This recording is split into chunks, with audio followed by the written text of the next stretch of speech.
Kami nggak peduli pengakuan kamu. Biar kamu mau nggak ngaku, biar kamu, yang penting kami sudah yakin bahwa kamu itu pembunuh utama gitu. Kamu kenal nggak si Aep itu? Sama sekali tidak kenal.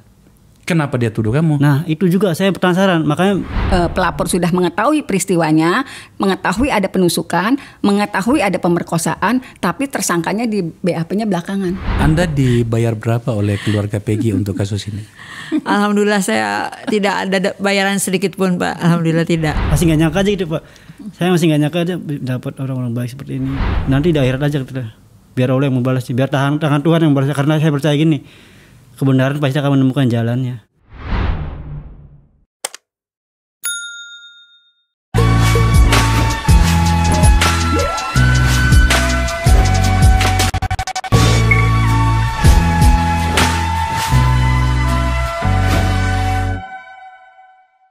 Di tempat ini kami selalu berbicara tentang negara. Di Akbar Faisal Unsensor kami fokus tentang relasi antara negara dan rakyatnya. Dan di dalam relasi itu ada banyak hal yang kemudian tampaknya harus kita sepakati ulang. Harus kita bicarakan ulang. Salah satunya adalah perlindungan negara terhadap rakyatnya. Terkhusus lagi perlindungan negara dalam hal hukum terhadap rakyatnya. Hari-hari ini di ruang publik itu ada sebuah kasus yang sejujurnya saya tidak paham dan semakin tidak paham dengan lintang pukang informasi yang muncul di dalamnya. Apa itu? Menyangkut dengan peristiwa 8 tahun yang lalu, pembunuhan Vina dan Eki. Dan kemudian 8 tahun kemudian baru ribut setelah sebuah film dimunculkan atau diproduksi dengan kisah soal pembunuhan 2 anak manusia itu. Dan terjadilah hal yang selama ini kita khawatirkan ketika kita tidak disiplin tentang bagaimana negara harus bersikap terhadap rakyatnya termasuk dalam hal penegakan hukum tadi. Seorang lelaki muda berusia 27 tahun bernama Peggy Setiawan itu kemudian dinyatakan tersangka sebagai pelaku pembunuhan. Dan cerita menjadi semakin kisru karena ternyata sejak 8 tahun yang lalu ada 7 orang plus 1, 7 plus 1 yang kemudian ternyata divonis. Seorang diantaranya adalah anak di bawah umur pada masa itu bernama Saka Tata. Terlalu banyak nama sekali lagi. Yang kemudian ternyata sudah dipenjara selama 8 tahun dan baru bebas. Saya yakin Anda sudah mendapatkan informasi itu di berbagai media baik konvensional maupun media sosial. Tetapi kemudian kami di Akbar Faisal Unsensor memutuskan untuk mengangkat ini. Tapi dari sudut pandang yang lain. Dalam hal ini seperti yang saya sampaikan tadi. Negara harus bersikap sebagaimana seharusnya. Untuk itu saya menghadirkan orang itu bernama Peggy Setiawan itu langsung di studio. Sudah hadir, Peggy? Ya. Assalamualaikum, Pak. Ya, waalaikumsalam. Dan tentu saja dengan pengacaranya, sebab pengacara ini ternyata adalah orang yang harus kita hadirkan karena baik secara personal maupun secara hukum terlibat. Ibu dari Peggy Setiawan ini sudah bekerja lebih dari 10 tahun di rumahnya pengacara ini. Ibu Sugianti Iriani sudah hadir bersama saya. Ibu Sugi? Ya, Ibu Yanti ya panggilannya ya. Ibu Yanti. Banyak cerita yang tampaknya yang harus Anda sampaikan nantinya. Dan sebenarnya kami tadi telah menunggu saudara Saka Tata yang kabarnya ada di Jakarta, tapi ternyata yang hadir adalah pengacaranya. Kita akan ajak berbicara nantinya. Ibu Titin Prialianti. Itu pembukaan saya, Peggy ya. Coba kita lihat data-data yang kita biasa kumpulkan seperti khasnya di sini. Jadi tanggal 21 Mei itu 2024 Polda Jabar menetapkan Peggy Setiawan jadi tersangka dituding 1 dari 3 buruan kasus pembunuhan Vina dan Eki. Kemudian tanggal 26 Mei Peggy bantah terlibat. Tanggal 8 Juli hakim kabulkan permohonan pra-peradilan, Peggy bebas. Penetapan tersangka dianggap bermasalah dan tidak sah secara hukum. Ini turunannya dari kasus ini. Oke. Sambil mengernyitkan dahi karena begitu rumitnya ya. Sejujurnya para penonton, saya hampir menyimpulkan saya tidak mau mengangkat kasus ini. Tentu saja ini kasus pembunuhan, tentu saja ini tentang air mata keluarga. Tetapi demikian banyaknya peristiwa yang membuat saya merasa ini apa sih? Belum lagi para pengacara-pengacara mereka yang teriak-teriak di televisi itu, ya. Tampaknya bukan Ibu Yanti ya. Oke, saya ke Peggy dulu. Peggy, supaya ada tautan antara peristiwa yang akan kita bahas pada akhir dari diskusi, saya langsung saja bertanya. Anda sudah diputus bebas oleh hakim pra-peradilan karena Anda mengajukan, pengacara Anda mengajukan itu. Anda yakin betul ya bahwa Anda bukan pembunuh dari 2 orang itu ya? Ya, saya sangat yakin, Pak. Kenapa Anda yakin? Karena saya emang dari diri saya emang nggak merasa bersalah, nggak pernah melakukan pembunuhan seperti itu. Ya, pemirsa, tadi saya diskusi di luar, saya sampaikan standingnya forum ini bahwa kami tidak dalam posisi mempercayai apapun yang dikatakan oleh orang per orang dalam kasus ini terutama. Bagaimana saya bisa menjamin Peggy Setiawan bukan pembunuh dari ini? Tapi bagaimana pula saya yakin bahwa dia pembunuhnya? Oke? Maka kemudian itu tadi yang saya katakan, saya tarik masalahnya pada level yang lebih tinggi sesuai dengan karakternya Abu, di mana negara harus bersikap. Dan negara melalui hakim yang memutuskan, kalau saya tidak salah bahasanya hakim begini, atas nama Tuhan, saya kira-kira begitu ya, sudah mengatakan bahwa Peggy Setiawan bukan pelakunya. Ceritakan kepada kita secara singkat. Saya pemirsa, dia bukan pembicara yang baik seperti banyak orang ya. Dia adalah hanya seorang tukang batu ya, dan kemudian akhirnya tersangkut. Ceritakan sama kami bagaimana proses hukum yang menimpamu sejak kamu di rumahmu digeledah dan diambil, dan kemudian kamu jadi ditahan selama berapa hari? 49 hari. 49 hari, dan kemudian kemarin ada putusan kamu bebas. Ya prosesnya itu sangat gimana ya? Sangat nggak itu sih, kayak nggak masuk akal itu. Misalkan saya dituduh sebagai pelaku utama, dituduh sebagai pemerkosa, dituduh sebagai yang menyuruh, dituduh sebagai ketua geng. Padahal nyatanya saya sama sekali tidak pernah ikut ketua geng, ikut-ikutan geng. Saya tidak sama sekali tidak menyuruh siapapun untuk melakukan pembunuhan atau pemerkosaan. Bahkan saya tidak mengenal korban, bahkan saya tidak pernah memiliki perasaan untuk menyakiti seseorang, bahkan untuk membunuh, apalagi memerkosa, bahkan menyuruh orang yang lain, orang tidak bersalah, disuruh buat melakukan kejahatan seperti itu. Saya yakin seperti itu. Kamu nggak kenal korban itu? Sama sekali tidak kenal. Sama sekali.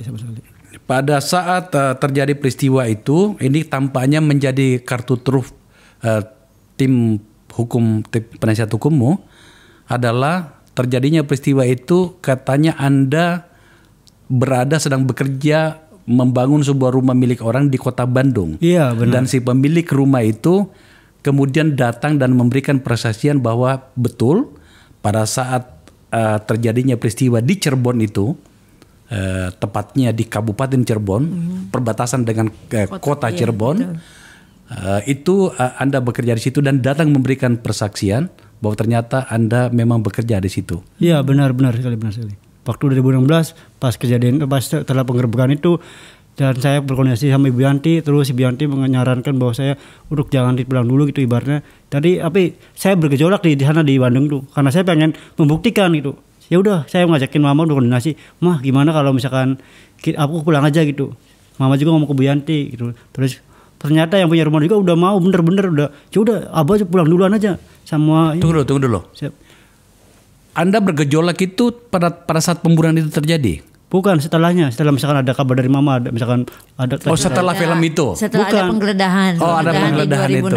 2016. Artinya 8 tahun ya? Iya, 8 tahun yang lalu. Iya. Pengen mengatakan kepada polisi bahwa saya tidak bersalah, tapi saya bilang nunggu panggilan secara patut, karena kita tidak punya dasar untuk datang ke sana. Oke, makasih penjelasannya. Saya kembali ke Peggy. Jadi Anda tetap bekerja di Bandung selama 8 tahun itu hingga kemudian keluarlah film itu ya? Iya benar. Film apa sih namanya? Pina setelah 7 hari. Anda sudah nonton film itu? Belum pernah. Belum nonton. Belum pernah. Oke. Nah terus Anda pulangnya ke Cirebon setelah? Setelah itu sekitar 2015, 2018 tuh. Ya. Jadi kerjaan saya kan di 2017. Iya. Sebelum 2017 sudah selesai. Nah setelah itu kan saya lanjut kerja lagi. Kerja lagi di Kota Bandung Kota lagi? Bandung lagi, di beda tempat. Oh jadi proses hukum dengan kepolisian itu bukan lagi di Cirebon Anda ya, langsung ke Polda ya? Iya seperti itu kayaknya sih Pak. Saya kurang tahu, Sur. Polda gitu ya. Iya. Nah oke. Selama proses Anda diinterogasi dan segala macam itu, menurut Anda ini pendidikanmu apa? SMP, Pak. Peggy? SMP. Iya. Lulus ya? Iya. Lulus tapi SMP juga berangkatnya sebulan sekali, kadang-kadang pas ulangan aja berangkat Pak. Gitu. Terbuka. SMP terbuka. Pak. Kamu anak keberapa dari Anak berapa? pertama. Anak pertama. Berapa bersaudara? 4 total Pak. 4 total ya. Belum berkeluarga kan kamu atau belum menikah ya? Belum Pak, belum. Oke. Tinggalnya keluarga memang di Cirebon. Iya benar Pak. Saya dengar rumahnya Anda itu ukurannya kecil tetapi dihuni oleh 4 Keluarga. 4 keluarga sekaligus. Iya, 4 keluarga. Oh, bersempit-sempitan gitu Benar ya. Pak, benar. Pergaulan Anda seperti bagaimana sih sebenarnya Peggy? Pergaulan saya Saya mencoba mau fair di tempat ini menjelaskan kepada para penonton kita bahwa apakah putusan pengadilan itu benar kepada Anda supaya kemudian apa ya kita lebih terbuka ya. Pergaulan Anda itu apakah Anda memang terlibat di geng motor atau bagaimana? You punya motor nggak? punya Pak, punya. Dan terlibat geng motor nggak? Sama sekali tidak Pak, sama sekali tidak. Karena biasanya tuh kalau geng motor itu motornya Bagus. kan apa ya mahal, kencang gitu iya, kan? benar, iya, benar. Nggak pernah gitu. Nggak ya? pernah sama sekali Pak. Ini mohon maaf ya. Siap, tapi sebenarnya ini you harus berterima kasih karena akan saya tanya pertanyaan ini siapa? supaya you bisa meyakinkan orang Siapa? sesuai dengan putusan pengadilan. Siapa? Senakal apa dulu kamu pada saat sebelum peristiwa itu? Sebelum peristiwa hukum yang menimpa Anda itu? Iya. Senakal saya itu yang saya rasakan, saya nakal Pak kalau misalkan membuat mama sedih. Contoh misalkan saya tuh kalau misalkan marah-marah sama adik saya, contoh gini, misalkan adik saya jarang sekolah nama Ameliana dulu kan dia masih SD, dia tuh kalau Adikmu yang lagi duduk di depan itu? bukan, ada lagi adik yang Ada paling lagi kecil, ya? yang terakhir. Jadi dia sekolah tuh susah banget Pak, kalau misalkan gak diantar pakai motor susah banget. Nah sementara posisi itu kan saya lagi di Bandung, kan biasanya tiap hari kan diantar sama motor saya, sampai dia naik pulang juga jemput gitu. Oh kamu pengganti kepala Iya, keluarga? benar. Bapak kerja di mana? Bapak di Bandung Pak. Jadi Sebagai? Bapak udah lama pisah sebagai mandor dulu. Oh ya, oke. Nah ibunya Anda ikut kerja sama Ibu Yanti? Iya benar. Oh benar. gitu. Benar. Nah oke, kembali pada yang tadi. Anda diapain pada saat Anda diperiksa? Saya pertama itu ada sempat pemukulan, pengancaman, ya pukul di mata sini, terus ya ada sempat masuk kresek itu sampai nggak bisa bernapas tapi cuma sebentar itu. Apa gimana? Dimasukin kresek warna hitam. Kresek maksudnya? Ya plastik kresek. Oh plastik. Iya. Di Jadi saya- mana? Di penyidikan itu Pak, masih Di kepala sini di muka sampai nggak bisa napas sampai bergejolak gini nginter tapi cuma sebentar sih. Cuma Oh sebentar. kayak yang di film-film itu ya? Iya, cuma sebentar tapi. Gitu. Oke, terus? Terus ya setelah itu kan itu pas posisi udah ditutupin kresek itu pas mama sama Bu Yanti udah pada keluar, udah pada mau pulang, izin kan pertama kali saya tangkap sih kan jam 10 malam itu. Katanya kan udah malam Bu, katanya udah keluarga boleh pulang dulu, nanti pagi boleh istirahat di kami tempatkan di Tahdi katanya itu. Nah setelah mama sama Bu Yanti keluar pintu kan saya masih di dalam tuh, gak boleh keluar dulu. Pas itu kan pengancaman tuh lumayan Pak, sampai biar bisa menjatuhkan mental lah, ibarat mental saja dijatuhkan gitu. Iyo mengaku nggak pada saat itu? Sama sekali tidak, saya tidak sama sekali tidak merasa melakukan kesalahan itu kok.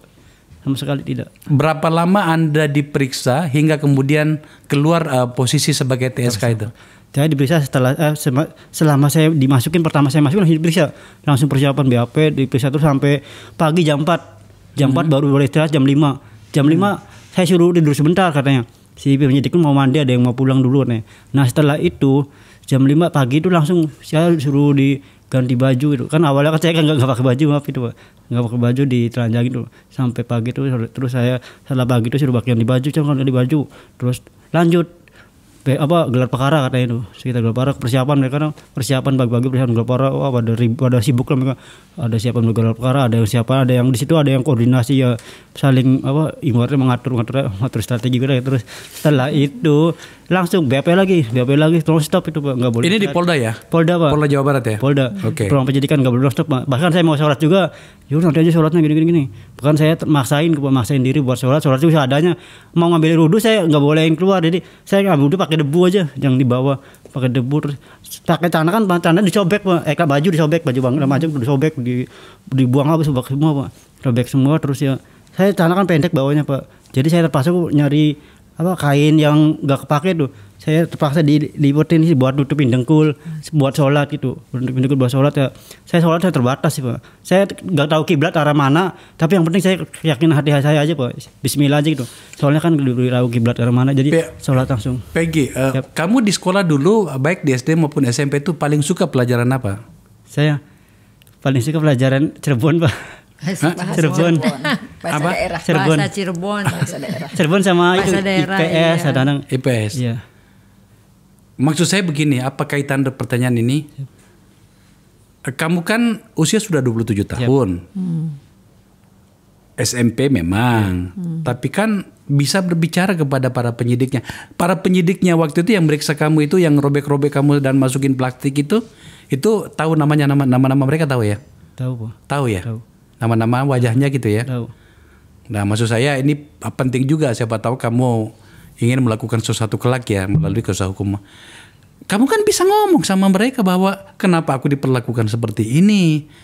Menurutmu Peggy, pintu mana atau alasan apa atau bukti mana yang kemudian menurutmu mereka jadikan alasan untuk membuatmu pada posisi seperti itu dan sampai disiksa?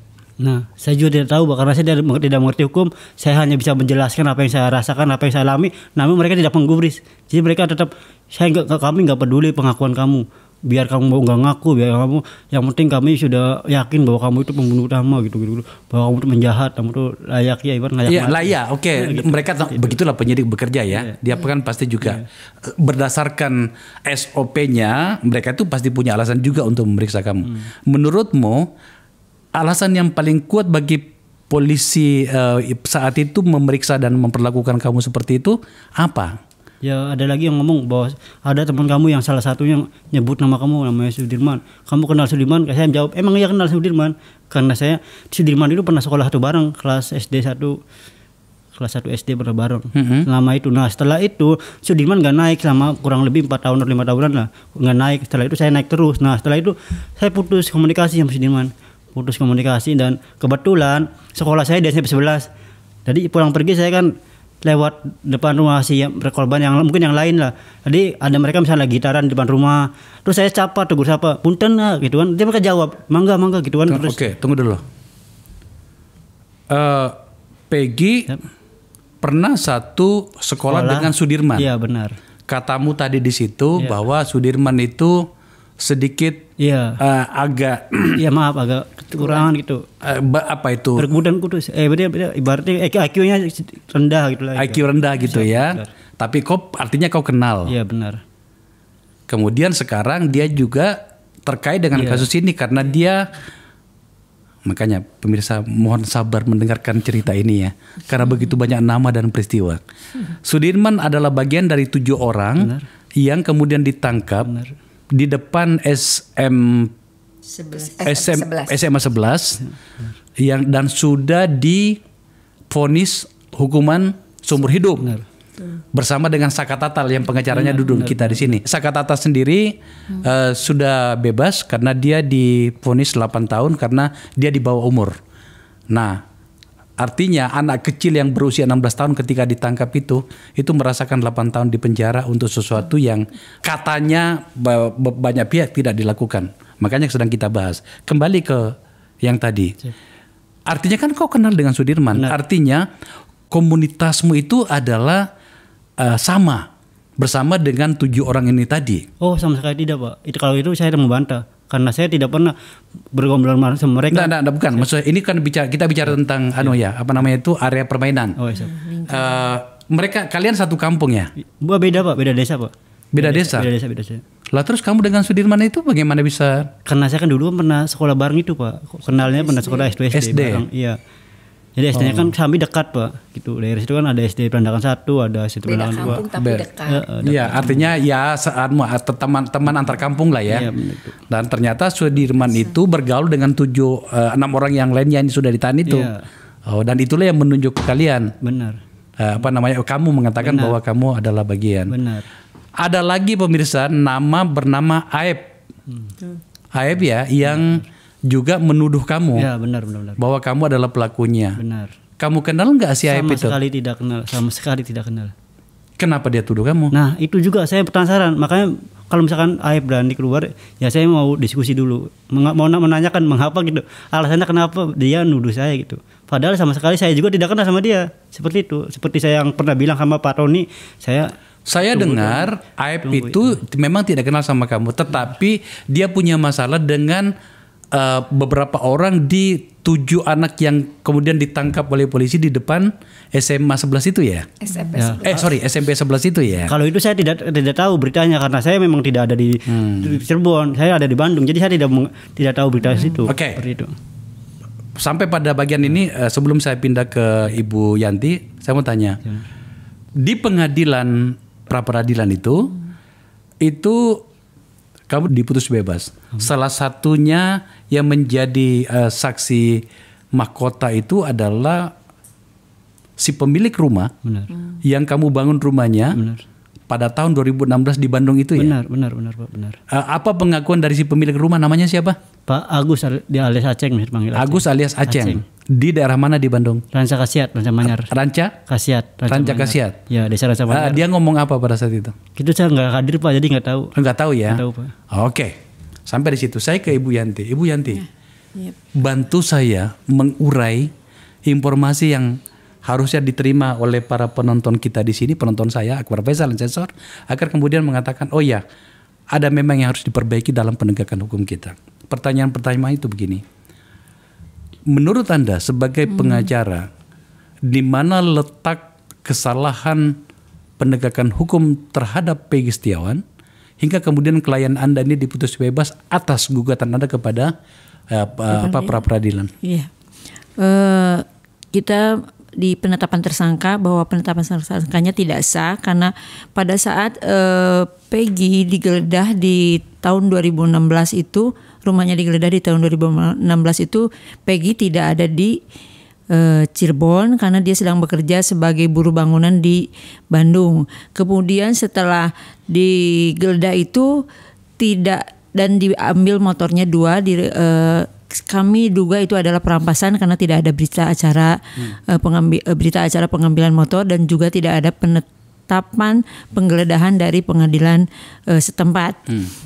Dan kami di situ melihat bahwa ini kan kasus ini adalah adanya laporan dari Rudiana.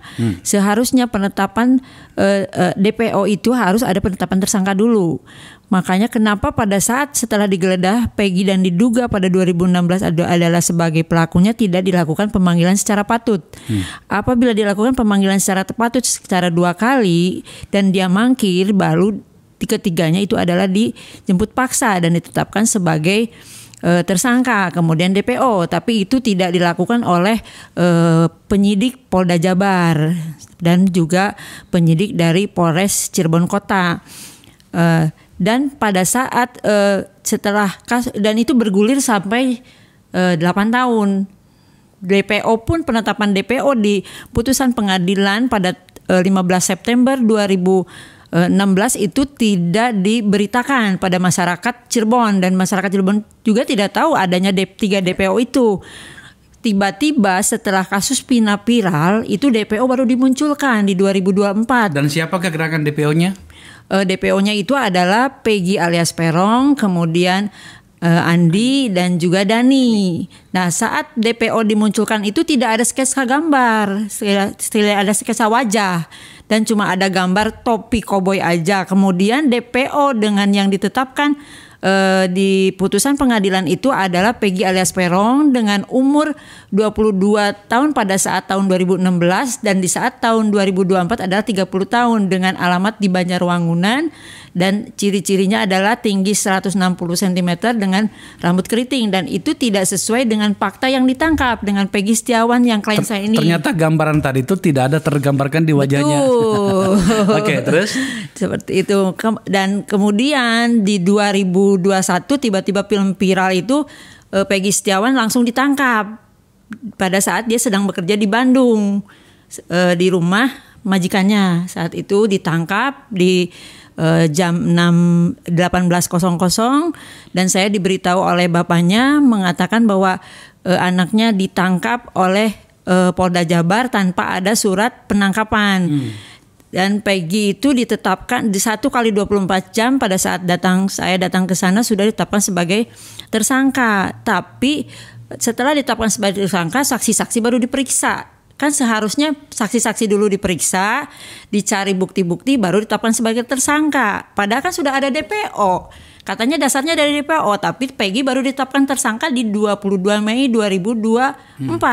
Itulah di situ kejanggalan-kejanggalan yang kita ungkit di pra-peradilan. Dan kemudian kesimpulannya hakim tunggal pra-peradilan bernama Eman Sulaiman itu menyatakan penetapan tersangkanya tidak sah. Tidak sah. Memang itu tidak sesuai, kan penetapan tersangka itu ada 2.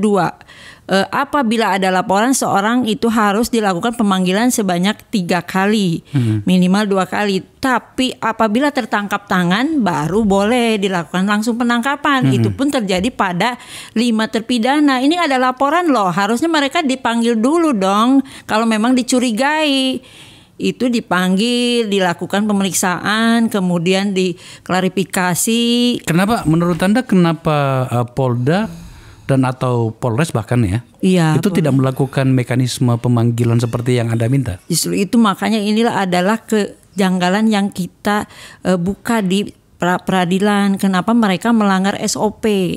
Itu kan ada Rudiana.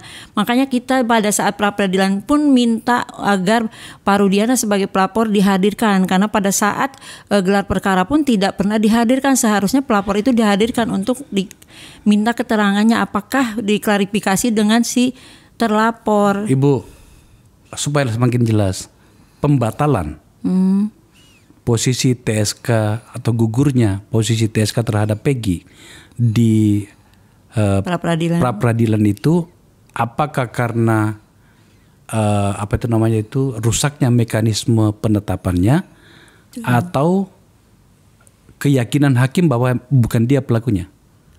Gugatan Anda itu menyangkut dengan mekanisme ya? Iya, mekanisme formil, iya. Dan mungkin keyakinan hakim pun secara fakta persidangan dengan dihadirkan 3 saksi alibi yang mengatakan pada saat kejadian Peggy ada di sana, menyatakan bahwa penetapan tersangkanya tidak sah. Keyakinan dan juga formilnya memang terlihat tidak banyak kejanggalan. Saya harus mengumpulkan banyak persiapan pertanyaan dan logika untuk menjelaskan kepada para penonton sekalian menyangkut dengan kasus ini. Salah satunya adalah tentang, coba lihat, kasusnya tahun 2016. Sudah ada orang yang divonis, 7 orang ya. 7 plus 1 ya? Iya, 7 plus 1. 8 orang. Ada 7 plus 1 itu begini. Ada 7 orang anak-anak tanggung yang sedang duduk-duduk di depan SMP 11 di Cirebon. Kemudian diangkut dan kemudian divonis, yang di atas 17 tahun divonis seumur hidup ya. Dan ada seorang anak muda tanggung pada saat divonis itu usianya 15 tahun. Kemudian hanya divonis 8 tahun dan sudah bebas. Terus yang plus 1 tadi itu seorang yang bernama Rivaldi yang sudah ditahan sebelumnya di Polsek apa itu? Iya. Polsek apa itu? Utbar. Iya. Yang sebenarnya itu dia berada di situ untuk kasus yang berbeda, tetapi kemudian itu dimasukkan ke situ ya. Betul. Dalam satu tuntutan itu. Dari sini saja kan saya yakin penonton saya itu berkenyit, tidak punya jidat ya, sama dengan saya. Saya ke Ibu Titin dulu menyangkut dengan 7 plus 1 ini. Ya. Anda adalah pengacara dari Sakatata itu ya? Sakatata dan Sudirman, Pak. Oh, 2 orang ya? Sudirman, oke. Awalnya malah 7 saya pegang, Pak. Terus kenapa berkurang? Jadi gini, Boleh saya ceritakan di sini? Ini siapa nih foto ini? Sakatata. Ini Sakatata. Oh, ini Sakatata ya. Iya. Ya, ini harusnya ada di sini tadi ya. Oke. Jadi awalnya pada tanggal 31 Agustus 2016 itu kan 7 orang ditangkap. Ya. 7 orang ditangkap, orang tuanya datang semua ke kantor pengacara. Kebetulan kantor pengacaranya itu rumahnya dekat dengan para tersangka yang ditangkap. Saya sudah Tapi ibu beda kantor ya? beda kantor. Cuma saling mengenal Sedang kan, sama di Cirebon. Oke. Kemudian 7-7-nya itu sudah memberikan kuasa kepada saya di tanggal 2 September. Nah, saya datang ke Polres Cirebon Kota, saya komunikasi dengan anggota kepolisian, saya bilang saya dapat kuasa dari keluarga untuk 7 tersangka yang ditangkap. Saya bilang. Kemudian karena sebenarnya hubungan saya dengan kepolisian juga baik, Pak. Saya wartawan di Cirebon, kemudian ya udah Mbak Titin yang pegang kuasanya. Iya, waktu itu saya sudah jadi pengacara. Oke, dititipkan nanti diambil lagi. Jadi saya belum sempat lihat. Tapi kuasa itu sudah ketika keesokan harinya saya ambil sudah ditandatangani semua. Ya, oke, kita paham itu. Saya potong langsung. Tadi kan kita bicara, saya berpikirnya cuma satu yang ibu wakili, bernama Sakatata. Ternyata ibu mengatakan 2 sebenarnya. Dengan Sudirman. Ini soal Sudirman ini ya ada kaitannya juga dengan dia kan? Iya. Karena tadi itu dia mengatakan, dia menunjukkan Anda kan. Saya akan simpan pertanyaan itu pada bagian itu dulu. Sekarang pertanyaannya, kenapa kemudian berkurang dari 7 menjadi 2? Ya, setelah pada hari keberapa saya tidak sempat menemui, katanya sudah dipindahkan ke Polda. Sampai tanggal 7 saya tidak bisa menemui, kemudian tanggal 13 juga saya tidak bisa menemui walaupun saya sudah datang ke Polda. Saya lapor waktu itu ke tanggal 7 ke Propam Polda karena waktu itu sudah beredar foto-foto para tersangka yang sudah babak belur. Makanya saya lapor ke Propam Polda Jabar di tanggal 7 September 2016. Karena belum ketemu sampai tanggal 13 September, saya juga lapor ke Komnas HAM dengan membawa bukti foto-foto penganiayaan dan kesulitan keluarga dan saya sebagai pengacara untuk bertemu dengan 7 tersangka itu. Tetapi memang tidak ada ini. Nah, kemudian saya tiba-tiba menjelang rekonstruksi baru saya tahu ternyata 5-nya sudah berpindah pengacara. Saya tinggal tersisa Sakatata dan Sudirman. Itu alasannya ya. Iya. Nah, sekarang Sakatata sudah bebas. Iya. Artinya kan dia bebas secara normal ya, dari tuntutan. Iya, dari tuntutan. Lah terus Anda sebagai pengacara itu dalam posisi sebagai apa di situ? Lawang dia sudah menyelesaikan tugasnya. Jadi Pak, kenapa pada akhirnya saya kembali lagi ke Sakatata? Karena kan saya juga mendampingi Sakatata sampai kasasi, Pak. Nah, setelah dia tetap kasasi tetap 8 tahun, gitu 8 tahun, dia juga ini. Saya waktu itu menawarkan PK. Saya bilang ke keluarganya masih ada satu upaya hukum lagi PK. Cuman keluarganya ngomong saya udah istiharoh Bu, tapi nggak bisa. Kenapa? Yang tergambar baju tahanan. Jadi akhirnya kan selesai. Saya tidak mengajukan PK di itu. Padahal saya yakin sekali sejak awal 2016 saya yakin sekali ada yang salah dari perkara ini. Oke. Gitu. Itu kalau Sakatata. Sekarang dengan Sudirman bagaimana? Sudirman kan berarti kan dia tervonis hukuman seumur hidup juga kan gitu ya. Apa yang Anda lakukan dengan dia? Jadi perkara itu sebetulnya kan dibagi 3 Pak. Satu di 3 nomor perkara. Satu Sakatata saya lakukan sampai kasasi. Yang 1 nomor perkara nomor 4 itu 4 diantaranya dipegang oleh pengacara Bandung yang katanya ditunjuk Polda waktu itu. Kemudian yang 1 kalau pengakuannya ya Pak ya ditunjuk Polda. Dia pegang 4, saya pegang 1.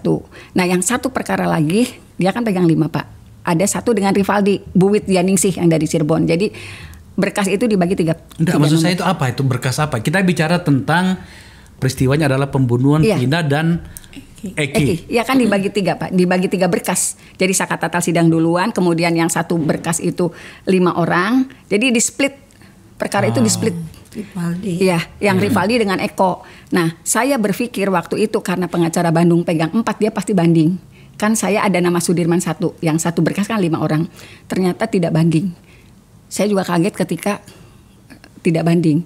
Jadi memang cuman waktu di persidangan karena Sudirman dari informasi keluarganya memiliki kekurangan, saya waktu itu sudah memohonkan kepada majelis. Benar nggak Sudirman itu IQ-nya rendah? Iya, karena SD-nya baru lulus 17 tahun Pak.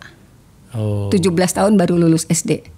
Jadi dia tuh gampang disuruh-suruh, gampang dibujuk, dan ketika diintimidasi juga dia tidak akan tahan. Oke, kita harus lanjut nih. Ada problem antara Peggy dengan Sudirman. Iya. Oke. Karena salah seorang yang menuduh kamu itu adalah Sudirman. Kalau kemudian ternyata Peggy Setiawan yang sedang duduk di depan kita mengajukan gugatan kepada Sudirman, kira-kira bagaimana ya selanjutnya ya? Sebetulnya gini Pak, kalau melihat jangankan melihat Sudirmannya, kalau misalnya orang melihat keluarganya Sudirman aja nggak akan tega, nggak akan sanggup ngelihat kepolosan mereka. Punten saya bilang kebodohan mereka. Punten banget kalau saya ngomong gitu. Memang mohon maaf dari gen keluarganya memang kelihatannya tidak terlalu cerdas. Itu Pak. Jadi Bu Yanti tahulah kalau ngelihat orang tuanya nggak akan tega, siapapun nggak akan tega karena kita paham betul kondisinya Pak. Sudirman itu mohon maaf karena kalau menurut informasi dulu pengakuan itu dia yang duluan. Mengaku. Karena tidak tahan mendapat penyiksaan. Sebetulnya kalau dalam fakta persidangan yang mengaku dulu itu Jaya. Karena Aep dulu justru secara spesifik menunjuk Jaya pelakunya gitu. Jadi memang ada perbedaan di ini. Ya, tolong sekali lagi para penonton, tolong sabar mendengarkan begitu banyak nama dan peristiwa di sini. Oke. Ada Jaya lah, ada Aep lah segala macam. Iya. Kemudian karena Sudirman itu Sudirman sudah ngaku duluan. Diinformasikan begitu oleh penyidik di Polres Cirebon Kota. Akhirnya Sudirman bukan hanya mendapat intimidasi, mendapat penyiksaan oleh anggota, tetapi juga oleh teman yang 5-nya Pak. Jadi waktu sidang dia berdarah-darah, saya sempat bersihin darahnya. Karena itu terjadi sampai di persidangan. Gitu. Sebelum saya pindah dari Ibu ya, Ibu Titin, selain Saka yang sudah bebas, saya tidak tahu keluarganya apakah akan menuntut atau tidak, kita lihat nantinya. Tapi kan ada 8 orang nih ya. Rivaldi dan Sudirman dan lain-lain itu dalam posisi sebagai hukuman seumur hidup. Oke. Apa yang akan Anda lakukan dengan kaitan berbagai informasi dan peristiwa di kasus ini menyangkut dengan vonis mereka itu? Kalau Sakatata saya memang sudah mengajukan PK Pak kemarin. Hari Senin kemarin kita mengajukan PK karena PK untuk pengembalian nama baik karena sebetulnya sejak film ini bergulir sebagai gini Pak, ketika DPO diumumkan, saya sebenarnya sudah punya ketakutan. Waktu itu saya komunikasi dengan mohon maaf Pak Reza Indragiri, saya bilang Pak ini ngeri loh DPO kok dihembuskan, saya bilang karena sebetulnya DPO itu saya nggak yakin Pak, dari 2016-2017 saya nggak pernah yakin ada DPO. Saya itu ini aneh ya karena laporan DPO itu dimunculkan oleh pelapor, bukan pengakuan dari para tersangka gitu Pak. Jadi saya tanggal 19 Mei 2024 saya DPO itu terhadap 3 orang itu pada tahun 2016. Tanggal 31 Agustus 2016 pukul 18.30 pelapor sudah menyatakan siapa nama pelakunya, bagaimana peristiwanya, dan ada 4 orang DPO Pak. Andika, Andi, Dani, Peggy. Oh bukan 3 orang sebenarnya? Bukan 4 orang. Ada 4 orang ya? Ada 4 orang. Siapa lagi tadi yang satunya? Andika ya? Andika dengan Andi beda ya? Beda, Andika. Karena Peggy pun ternyata ini beda, yang di kepala kita Peggy Setiawan, di sini Peggy alias Perong. Nggak ada Setiawan. Lah ya makanya. Nah, tunggu dulu, saya tolong dibantu logikanya Bu sebelum saya berpindah ke Ibu Yanti. Lebih dulu mana DPO terhadap 4 orang ini, Peggy alias Perong, Andi, Dani dan Andika itu dibanding penangkapan 7 orang plus 1 tadi itu? Jadi penangkapan dilakukan tanggal 31 Agustus 2016 pukul 17. Kemudian pelapor di BAP tanggal 31 Agustus 2016 pukul 18.30. Jadi pelapor itu sudah menyebutkan nama siapa pelakunya termasuk 4 orang DPO yang dianggap kabur. Jadi hanya 1,5 jam setelah ditangkap. Oh, jadi kalau mengikuti logika itu sebenarnya yang harusnya ditangkap itu menurut polisi itu adalah 8 plus 4. Ya. Kalau di dalam BAP Dalam BAP gitu ya. Dalam BAP 8 plus 4 12 orang. Iya. Ya. Jadi 4 orang ini entah di mana atau memang ada orangnya, Peggy, Andi, Dani, Andika. Kalau Anda ditangkap, ya kena juga hukuman seumur hidup gitu kira-kira gitu kan. Ya. Tetapi tersangka baru di BAP pada tanggal 31 Agustus 2016 pukul 20.30. Apa artinya? Artinya bikin BAP dulu. Dia sudah pelapor sudah mengetahui peristiwanya, mengetahui ada penusukan, mengetahui ada pemerkosaan, tapi tersangkanya di BAP-nya belakangan. Siapa pelapornya? Bapak Rudiana. Oh, Rudiana Orang yang tua Eki. orang tuanya Eki ya. Ya. Oh, oke. Dan Rudiana itu jabatannya waktu itu adalah Kanit Narkoba, Pak. Kanit Narkoba di mana? Di Polres Cirebon Kota. Iya. Ada semakin berkembang kemana-mana apa itu cerita tentang ini dikait-kaitkan dengan sesuatu yang sebenarnya saya tidak terlalu tertarik untuk mengembangkannya juga di forum ini pula. Oke, kita dengarkan seperti itu. Saya kembali ke Ibu Yanti dulu. Sabar ya Peggy ya, karena saya harus membagi-bagi segmentasinya itu supaya runtut kita punya kasus. Ini kan ribut setelah ada film. Coba tampilkan filmnya. Ini. Saya malah gak lihat. Ya. Saya tidak ngerti. Ini mungkin bisa menjadi apa ya, model baru juga kelihatannya nih. Ada kasus yang kemudian sejak 8 tahun yang lalu tiba-tiba kemudian naik lagi gara-gara sebuah film. Saya khawatirnya nanti banyak juga yang bikin film-film seperti ini.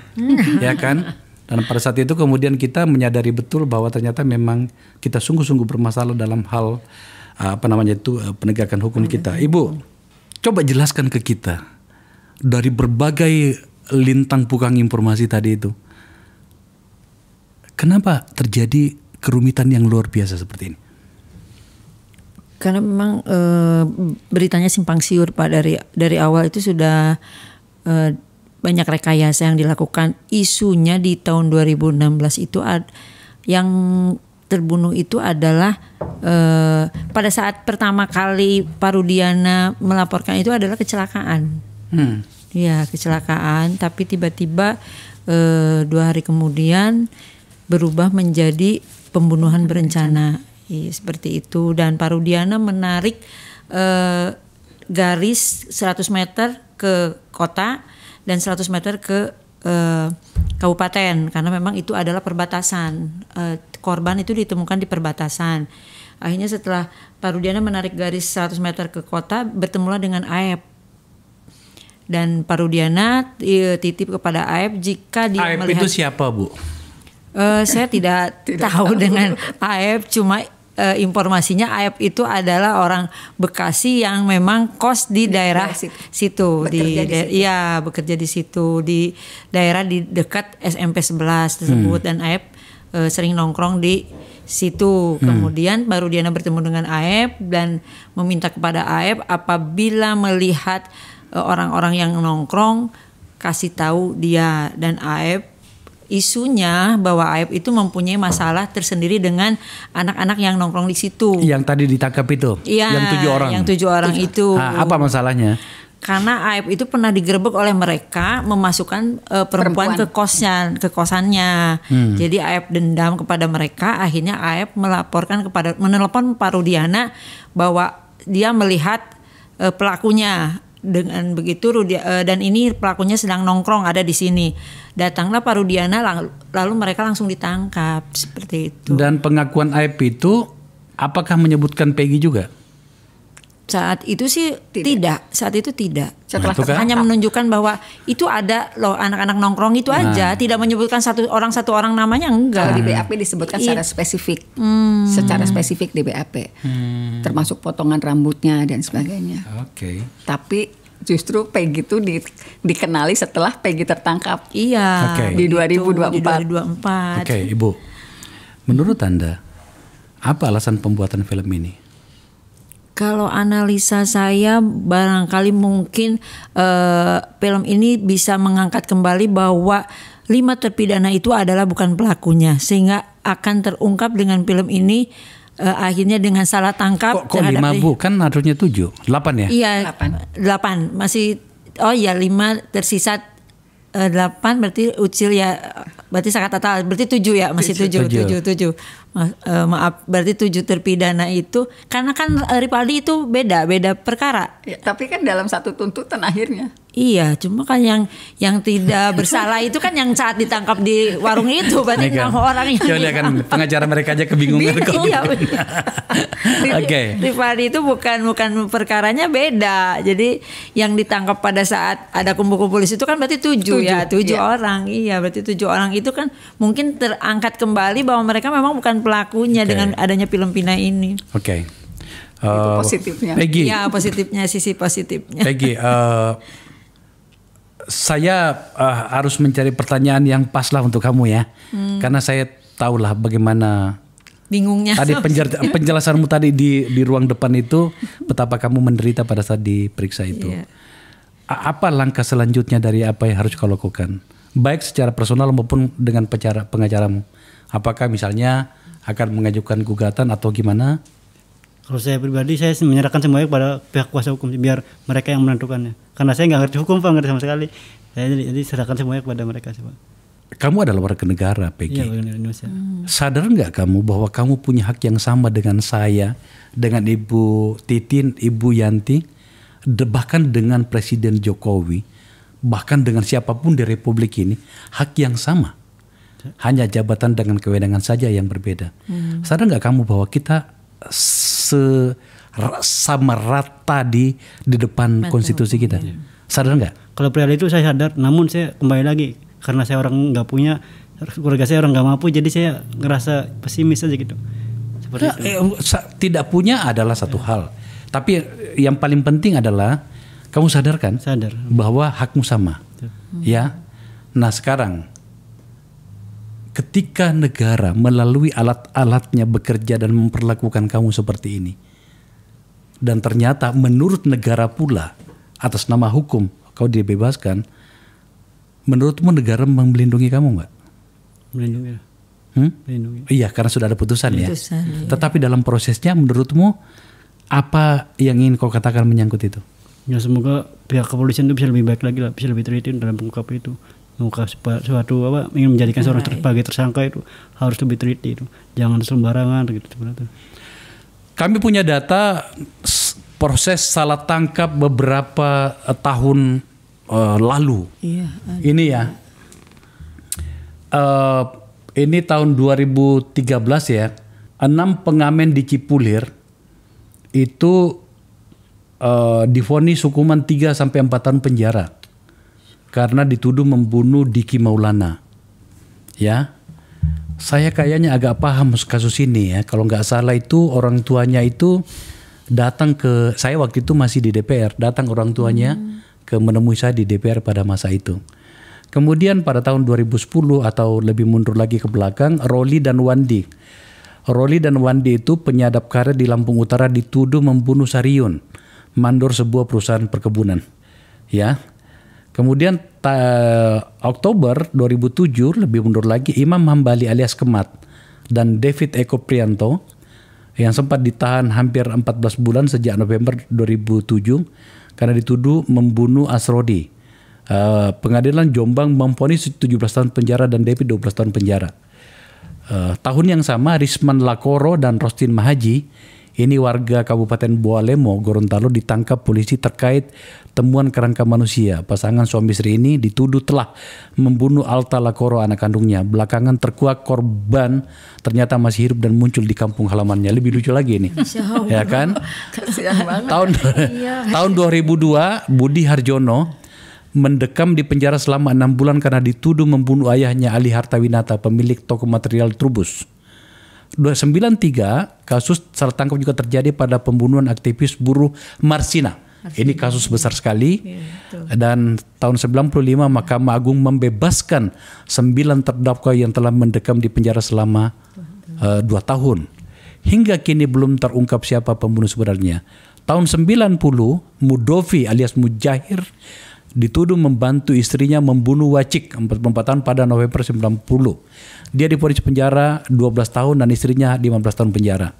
Lebih jauh lagi ini kasus yang terkenal Sengkon dan Karta. Ya, 2 orang petani ditangkap polisi atas tuduhan merampok dan membunuh Sulaiman dan Siti Haya istrinya di desa Bojongsari, Bekasi, Jawa Barat. Keduanya ternyata bebas sebab dia bukan pembunuhnya. Lebih lama lagi setahun belakangan adalah Paul Kalib Anders, pengecer koran di Pasar Minggu, Jakarta, dituduh sebagai pelaku penembakan di Jalan Sabang yang menewaskan seorang korban. Ia dibebaskan 5 Oktober setelah pelaku sesungguhnya yang juga bernama Paul menyerahkan diri. Pada bagian yang terakhir ini kayaknya hampir mendekati kamu, Ano. Karena namamu Peggy juga. Ini namanya Paul. Oke, selanjutnya ini 2000 yang terbaru lagi nih. 2002 dan 2024 Rafli asal Tangerang didatangi sekelompok polisi yang kemudian menodongkan pistol karenanya oleh sekelompok anggota polisi. Rafli mendapatkan tindakan intimidasi dan penyiksaan. Fikri dan asal Bekasi juga ditangkap polisi melakukan operasi penangkapan gerombolan gangster.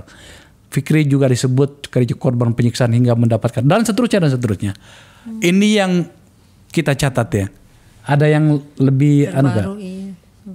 Ini yang 2024 itu Februari, peristiwa salah tangkap yang terekam kamera pemantau CCTV tersebut terjadi di SPBU Pasir Angin Cilengsi, Kabupaten Bogor, Jawa Barat, diduga terlibat kasus perampokan. Saya harus membacakannya satu-satu. Kenapa? Saya ingin membawa pada situasi yang lebih personal. Mari membayangkannya. Kalau kemudian salah seorang anggota keluarga kita berada dalam posisi yang salah tangkap ini. Jangan memandang remeh situasinya. Bagaimana perasaan kita? Itulah alasannya kemudian saya mengangkat kasus ini. Agar kemudian tidak ada lagi korban-korban berikutnya. Itu tujuannya. Memang pada bagian awal tadi saya berbicara tentang kasusnya agak detail.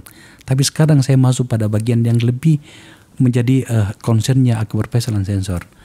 Ke Peggy, kamu sudah ditahan 49 hari.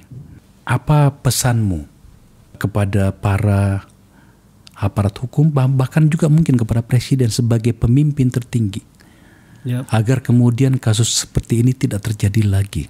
Kasus-kasus salah tangkap atau kesalahan penanganan hukumnya tidak terjadi lagi. Ya, untuk saya mah memesan kepada pihak kepolisian itu untuk lebih berhati-hati lagi dalam perihal menempatkan orang sebagai tersangka gitu, dan jangan asal tangkap, terus jangan asal mengkambing hitamkan lah seperti itu orang yang tidak bersalah, karena mereka juga punya keluarga, punya harapan, punya masa depan, dan punya cita-cita yang sudah mereka rencanakan, sudah mereka rancang seperti itu. Dan untuk Presiden Jokowi itu ya semoga itu beliau itu bisa untuk lebih memperbaiki hukum di Indonesia ini, terutama ya pihak-pihak berwajib yang semoga yang mungkin ya seperti itu. Saya nggak mau bisa lebih lagi, pokoknya seperti itu. Saya pengen yang lebih terbaik aja.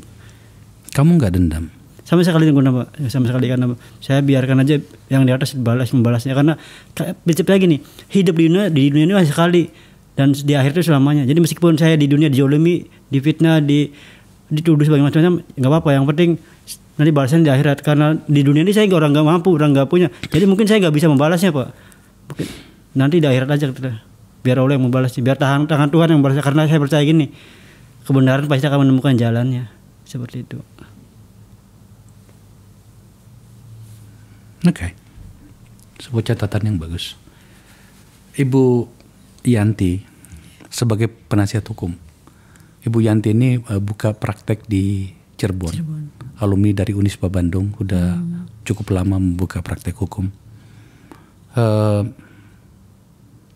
Saya nggak ngerti apakah pernah menangani kasus seperti ini, tetapi sebagai Anda kan bagian dari penegak hukum, Oke, atas nama undang-undang gitu ya. Apa yang ingin Anda sampaikan agar kemudian anak cucu kita, adik-adik kita, keluarga kita terhindarkan dari peristiwa yang sama? Saya menghimbau kepada para penyidik baik Polda Jabar maupun dimanapun, jangan sampai kita bekerja tidak melakukan unprosedural atau tidak sesuai dengan prosedur. kalau memang itu adalah kita menduga bahwa orang itu sebagai pelaku tindak pidana, tolong dilakukan sesuai SOP, dilakukan pemanggilan terlebih dahulu untuk klarifikasi dan dikomfortir terlebih dahulu apakah memang itu adalah pelakunya atau tidak, bukti-bukti yang kuat. Kalau memang itu tertangkap tangan mungkin kita bisa memakluminya, tapi kalau tidak tertangkap tangan akhirnya akan terjadi salah tangkap. Dengan beberapa tadi saya merinding juga melihatnya, ternyata banyak juga yang salah tangkap, dan tahunnya pun yang baru-baru itu banyak juga ternyata yang ngeri juga. Saya ngeri sampai merinding membacanya. Mudah-mudahan tidak akan terjadi lagi seperti itu. Makanya tolong SOP-nya dijalankan dengan baik. Jangan kalau kita menangkap asal tangkap itu kan mungkin kalau tertangkap tangan, tapi kalau untuk tidak tertangkap tangan dan hanya menduga, tolong SOP-nya dilakukan dengan cara pemanggilan terlebih dahulu dan klarifikasi. Artinya mengikuti SOP ya? Iya, harus mengikuti SOP seperti ya. itu sudah ada di dalam Perkap, kan sudah diatur. Boleh nggak aku tanya sesuatu yang mungkin agak personal? Ya, boleh sepanjang saya bisa jawab. Anda dibayar berapa oleh keluarga Peggy untuk kasus ini? Alhamdulillah saya tidak ada bayaran sedikit pun, Pak. Alhamdulillah tidak. Bahkan mungkin untuk bolak-balik ke Jakarta ataupun ke Bandung ya dengan ongkos sendiri tanpa saya harus meminta kepada ibunya Peggy atau keluarga Peggy. Di rumahnya Ibu Yanti, ibunya Peggy ini mengerjakan apa? Beres-beres rumah, iya. Nyapu, mengepel, mencuci pakaian, itu aja.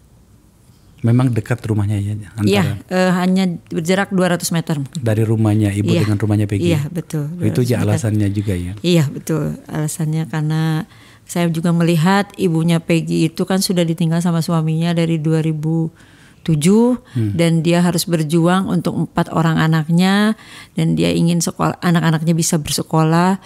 Begitupun Peggy juga pengen adik-adiknya bisa bersekolah. Akhirnya dia selepas dari SMP itu harus bekerja untuk membantu ibunya. Ibunya Peggy itu pagi bekerja di saya dan sorenya dia berjualan keliling. Jualan apa itu?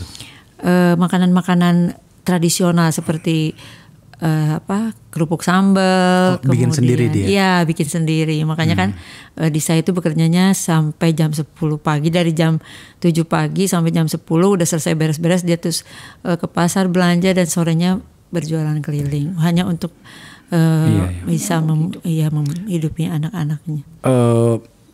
Kamu beruntung kayaknya Peggy ya? Alhamdulillah. Dapat orang baik seperti Ibu Yanti ya?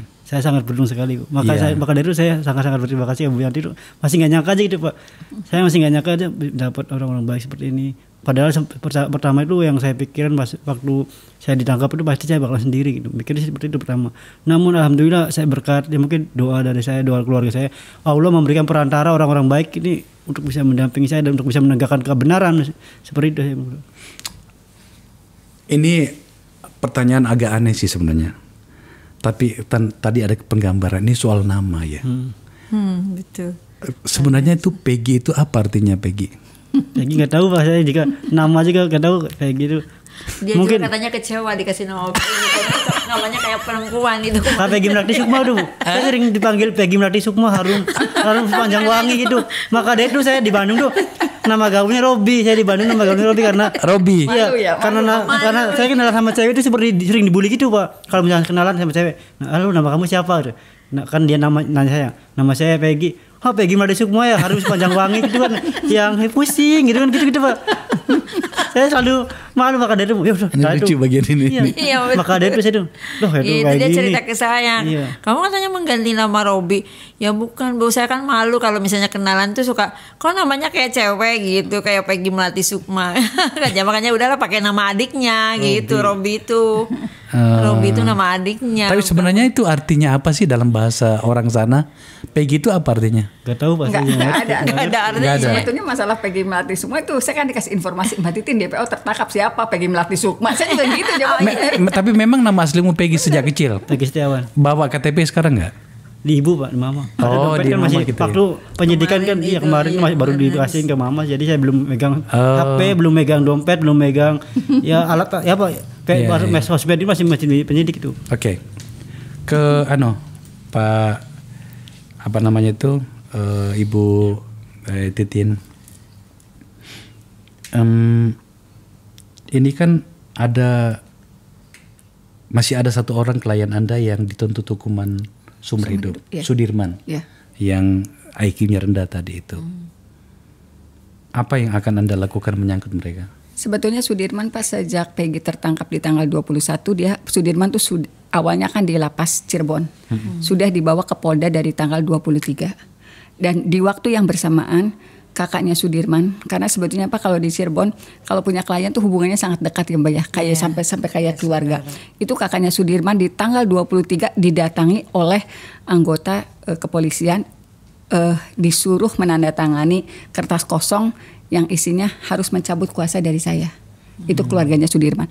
Di tanggal 25, 2 hari kemudian terjadi hal serupa. Bahkan kakaknya Sudirman itu sampai didatangi di tempat kerjanya, kemudian akan dibawa ke Polda Jabar.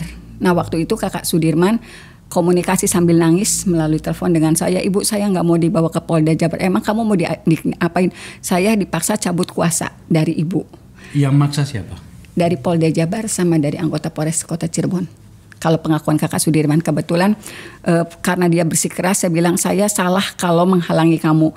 Khawatirnya saya ketika misalnya datang ke tempat kerjanya dia, kemudian menolak kakaknya Sudirman dibawa ke Polda, dianggapnya khawatirnya menghalangi penyidikan. Okay. Akhirnya saya memberikan, karena ngotot nggak mau dibawa ke Polda, dia melakukan upaya melarikan diri dan itu sampai dikejar oleh anggota. Artinya Anda tetap akan mendampingi klien Anda? Kalau permintaan keluarganya seperti itu, dan Sudirman sebetulnya dikiranya masih tetap saya. Ya, karena dia nggak ngerti. Nggak ngerti. Baik Bu, Ya. baik.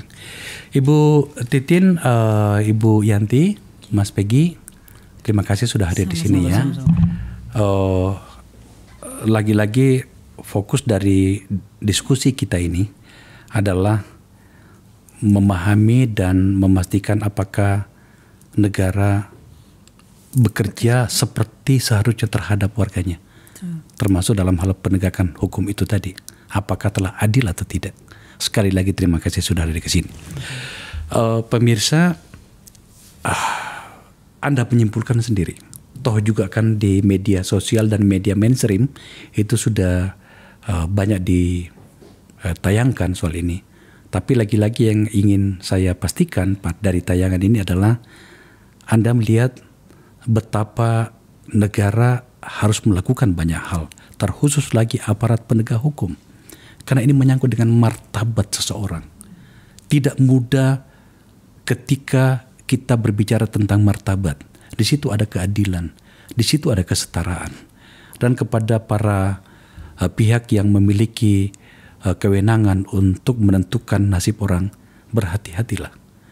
Jangan kemudian Anda merampas kehormatan orang atas nama kewenangan yang Anda miliki. Akan sangat mengerikan. Jika Anda tidak terlalu peduli pada hukum dunia, setidaknya mungkin Anda bisa membayangkan bagaimana hukum akhirat itu akan berlaku. Sebuah pembicaraan yang terlalu absurd barangkali, tapi saya percaya pada yang namanya karma. Kita harus percaya pada karma. Terima kasih telah menyaksikan diskusi ini.